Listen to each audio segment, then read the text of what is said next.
Hi, this is Carl Palachuk with Small Biz Thoughts, and this is another SOP video for managed service providers.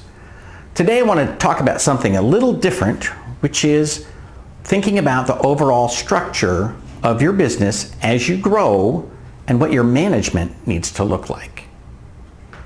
You know, I'm a big fan that every day you should spend a little time in the morning thinking about your life and your business and how things go and what it should look like and what it does look like. And one of the things you need to think about is as you grow, what will your management structure evolve into? Remember, nothing happens by itself. So if you don't plan, you will get something, but you may not necessarily like it. If you want to intentionally create a business that does what you want it to do, you have to make that happen. In my personal experience, I know that I can manage about 7 to 10 people effectively. I have managed a staff larger than that, but it was structured in such a way that most of the people didn't need any attention most of the time. That is very unusual in a small service business. So in a small business, let's say you want to grow your business to 10 or 12 or 15 people, the first step is that you need to figure out how you're going to allocate management. The easiest thing to do is to take your office manager and put her or him in charge of the administrative assistants. So now instead of having a direct report of 5 administrative assistants, you'll have a direct report of 1 office manager, and then she will manage the admins from there. Obviously, in a small business, everybody's going to know everybody, and you're going to have no problem assigning things to those admins, but you're going to coordinate it with the office manager.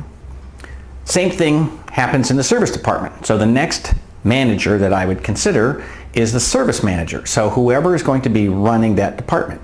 And this doesn't have to be the most technically capable person, but it should be the person who has the best organizational skills, the best people skills, good communication skills, right? Something different from being the absolute best technician at the end of the day.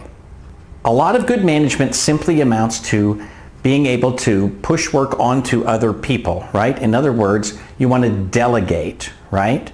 And the thing is, the reason that you can't personally manage more than a handful of people is that at some point you have to deal with quarterly reviews and personnel issues, vacation, paperwork, workers' comp.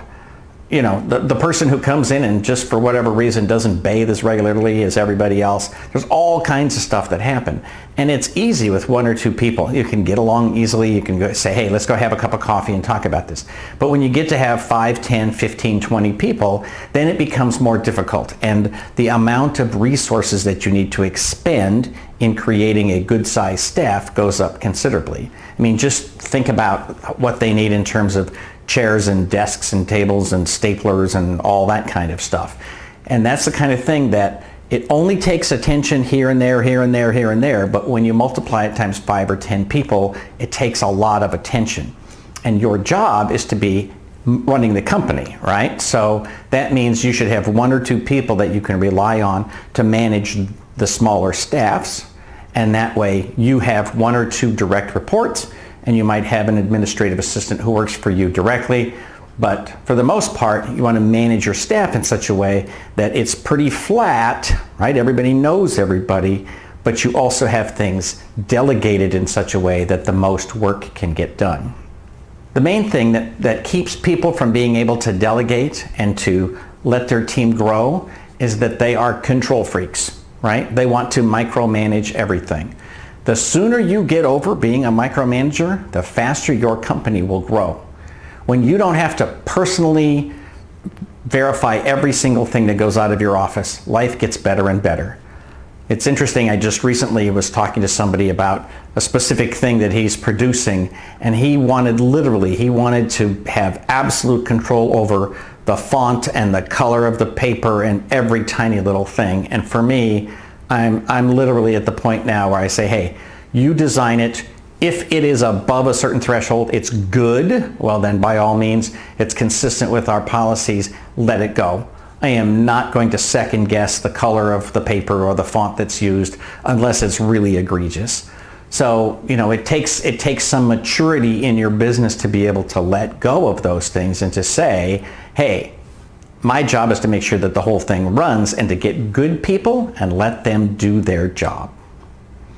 So it's worth spending some time as you grow your business, what you think it should look like in the long run. I'm a big fan of creating that org chart, even if you're currently the only person in every box. Create the org chart and then begin filling those positions with people who can do the job. And if you're lucky, they'll do the job better than you. For Small Biz Thoughts, this is Carl Palachuk wishing you all the luck in your managed service business.